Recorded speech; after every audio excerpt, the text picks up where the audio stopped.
Actually Hingalganj আজকে আমাদের schedule date ছিল।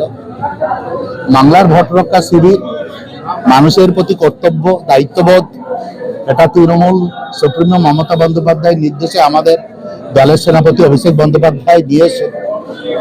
তার নির্দেশ মোতাবেক আমরা সকাল থেকে আমার সাথে বাদলদার ছিল, আমাদের এখানকার বিধায়ক সভাপতি, আমাদের শহীদুল থেকে শুরু করে আনন্দদা, তুষার দ্বারা ছিল, আমাদের মহিলা নেতৃত্ব সবাই ছিল। দেখে এটা বুঝলাম বাংলার মানুষের কাছে মমতা বন্দ্যোপাধ্যায়ের কমিটমেন্ট, এটাই শেষ কথা।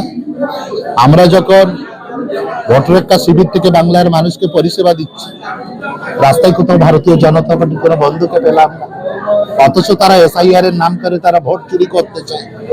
বাংলাকে আজ হোক আমরা বিহার হতে দেব, মানুষের পাশে আসি, মানুষের জন্যই লড়।